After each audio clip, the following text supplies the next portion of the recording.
नमस्कार दोस्तों, हम लेकर आ चुके हैं आप लोगों के लिए 20 मिनट में सुबह की 50 ताज़ा और बड़ी खबरें बताएंगे। दोस्तों, प्रधानमंत्री नरेंद्र मोदी के ऊपर आग बबूला हुए राहुल गांधी। कहा, देश के गरीबों, पिछड़ों को और आदिवासियों को प्रधानमंत्री उनका हक छीन लेना चाहते हैं, आरक्षण ख़त्म कर देना चाहते हैं। आखिरकार क्यों दोस्तों? अखिलेश यादव ने कहा कि बीजेपी का रथ फंसा नहीं है बल्कि धंस गया है, क्योंकि इंडिया गठबंधन की आंधी आने वाली है जिसमें बीजेपी उड़ेगी।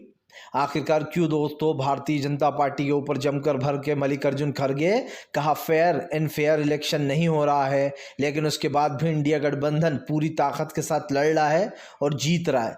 तमाम मुद्दों पर होगी बात, लेकिन उससे पहले अगर आपने अब तक हमारे चैनल को सब्सक्राइब नहीं किया है, जल्दी से कर लीजिए। पास में एक घंटी आएगी, इसको भी दबाइए ताकि हर वीडियो की जो अपडेट है वो आप तक पहुंच पाए।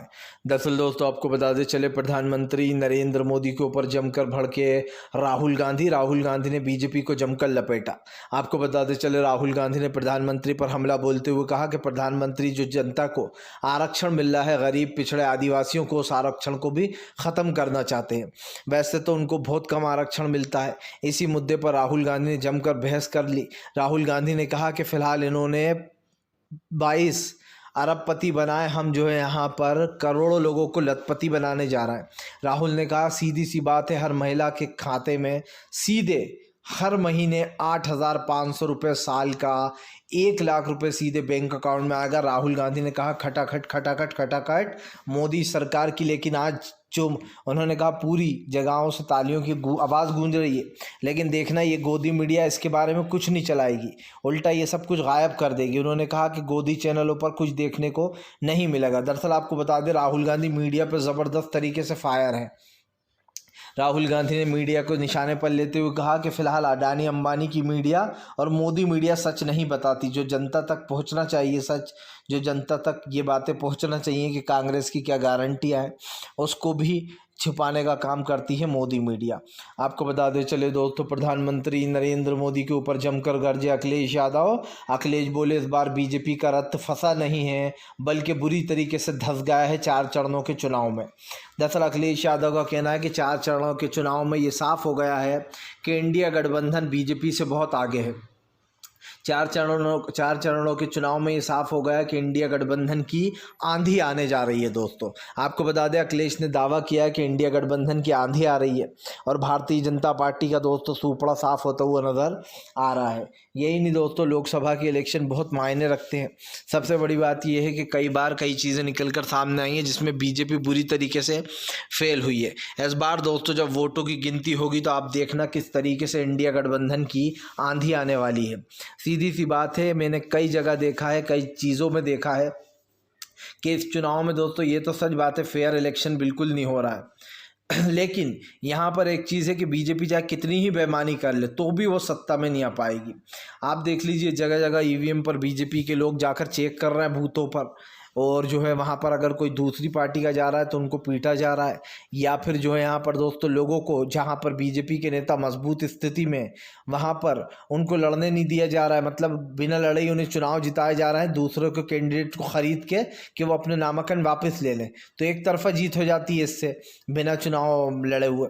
इसी को लेकर जमकर भड़ास निकाली है। यही नहीं, यहाँ पर ये तो साफ हो गया है कि प्रधानमंत्री को अखिलेश ने जमकर लपेटा। अखिलेश ने यह भी याद दिलाया कि समाजवादी पार्टी सरकार में उत्तर प्रदेश का विकास हुआ था, लेकिन बीजेपी को आज 10 साल हो चुके हैं, खास करके 8 साल सत्ता में आए हुए, लेकिन बीजेपी ने अब तक उत्तर प्रदेश के लिए कुछ नहीं किया।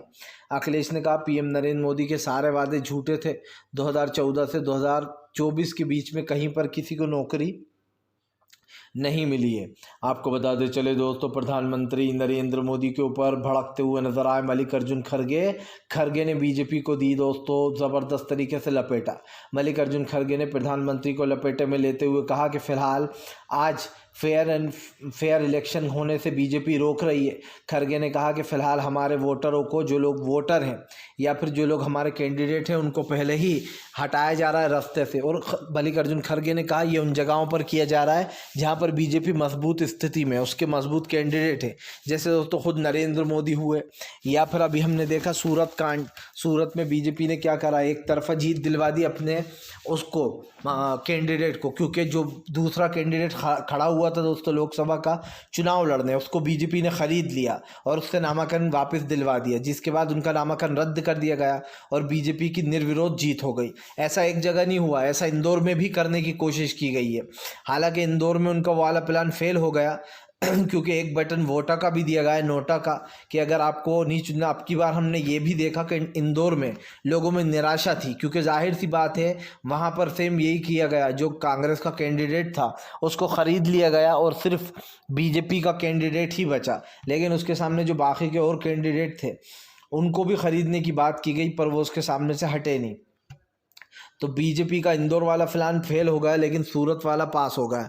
और यही दोस्तों नरेंद्र मोदी की सीट पर भी कर दिया नरेंद्र मोदी ने खेल। कई लोग हैं जिन्होंने उनकी सीट से अपना नामांकन वापस ले लिया प्रधानमंत्री कहने पर, लेकिन गेम पता है कहाँ फंस गया। यहाँ पर खेल कर गए हैं एक ऐसे व्यक्ति जिसके बारे में अभी हम आगे इस पर बात करेंगे। लेकिन खरगे ने साफ कहा कि फेयर एंड फेयर इलेक्शन नहीं हो रहा है। उन्होंने कहा कि बीजेपी के कैंडिडेट वोटरों को डरा रहे हैं, उनके बुरखे उठा उठा कर देख रहे हैं कि कौन है। दरअसल खरगे ने बातों बातों माधवी लता की बात की, जो कि हैदराबाद में दोस्तों लोगों के बुरखे उठाकर चेक कर रही थी कौन सा वोटर किसको वोट दे रहा है, ये फर्जी तो नहीं है। इसको ताना मारा है मल्लिकार्जुन खरगे ने और कहा कि बीजेपी के वोटर जो खास करके विधायक हैं वो वहाँ पर पोलिंग बूथों पर जाकर लोगों के बुरखे उठा उठाकर चेक कर रहे हैं कि बुरखे के अंदर कौन है। मैं सवाल पूछना चाहता हूँ दोस्तों कि बीजेपी की नेता को किसने हक दिया कि वो पोलिंग बूथ में जा लोगों के आईडीज चेक करे, उनके बुरखे उठवाए, उनके नकाब हटवा दे। आप जबकि अच्छे से जानते हैं दोस्तों ये काम पोलिंग बूथ के अधिकारियों का होता है, यानी कि चुनाव आयोग के अधिकारियों का।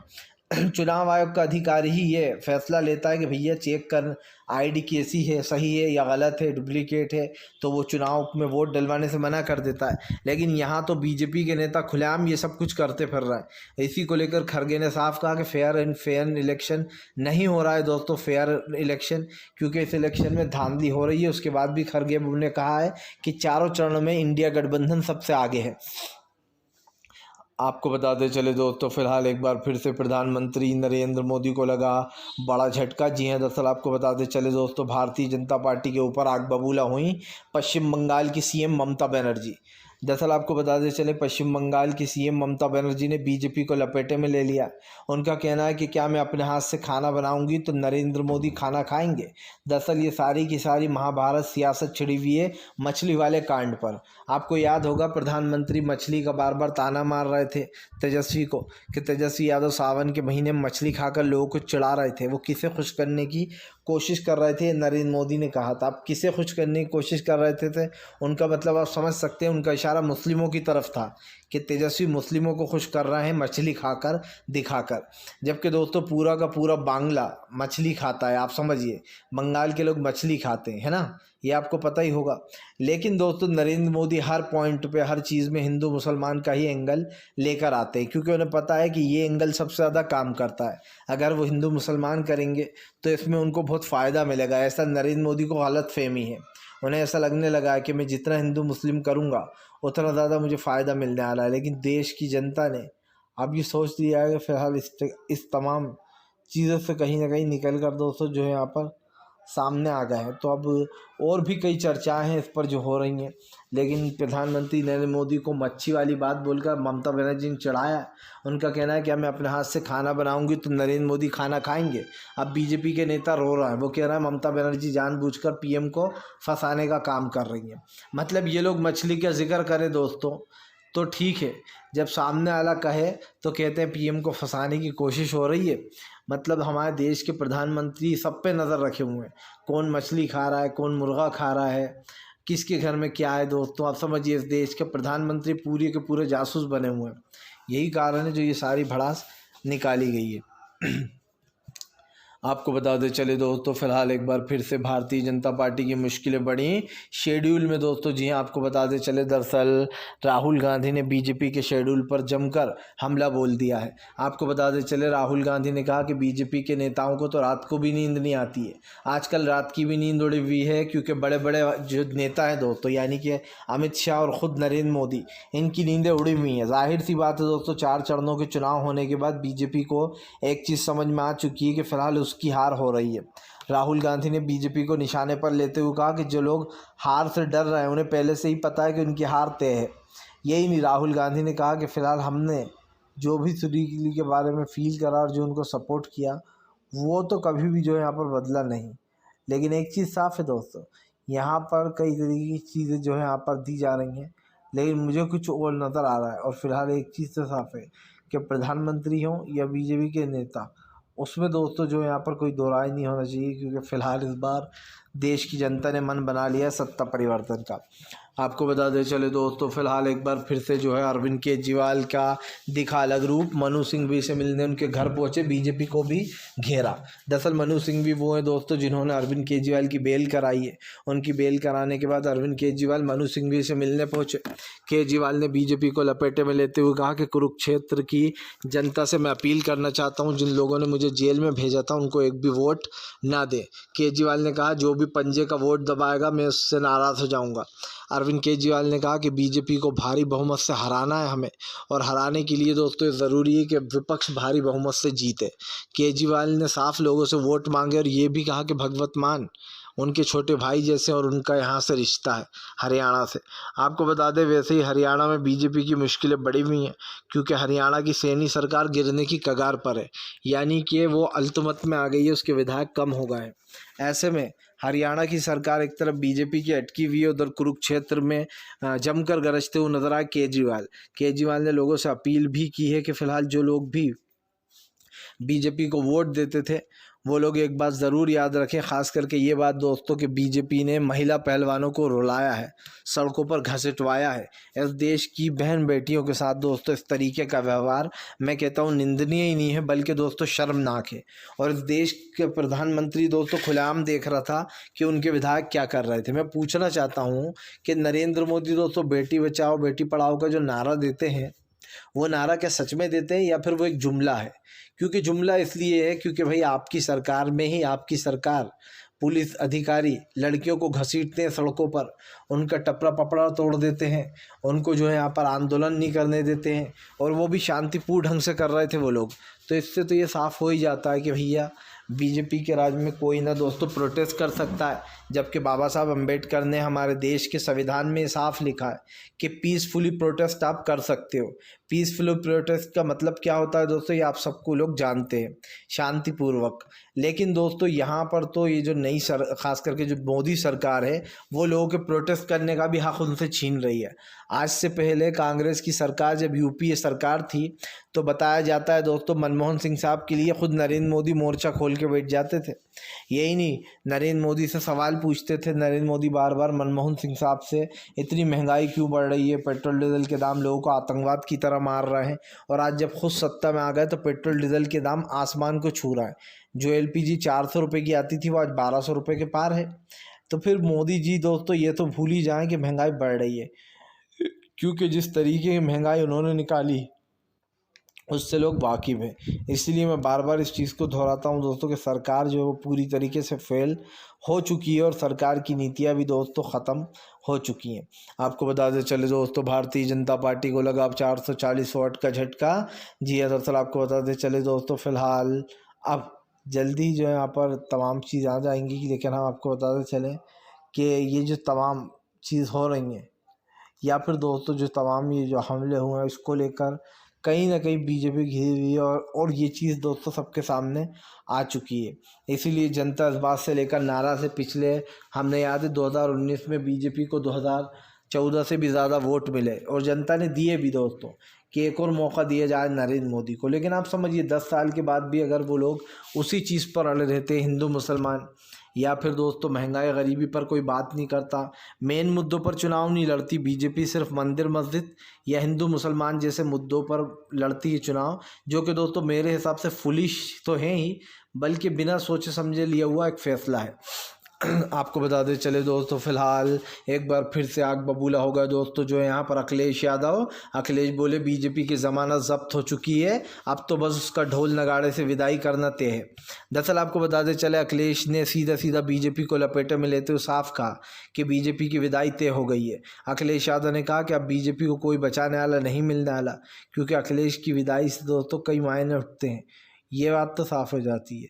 अब इस चीज़ में हमें एक चीज़ ज़रूर सोचना होगी कि फ़िलहाल सरकार जो कर रही है दोस्तों उसके ख़िलाफ़ आम जनता तो है ही, लेकिन बेचारे जो विपक्षी दल हैं वो भी पूरी कोशिश कर रहे हैं कि वो देश के लोकतंत्र को बचाने का काम करें, क्योंकि सब लोग जानते हैं कि अगर इस बार मोदी सरकार आ गई तो वो दोस्तों देश की काया पलट कर रख देगी। अभी तो आधी जगहों के ही नाम बदले हैं, पूरे देश का ही नाम बदलने की फिराक में मोदी सरकार।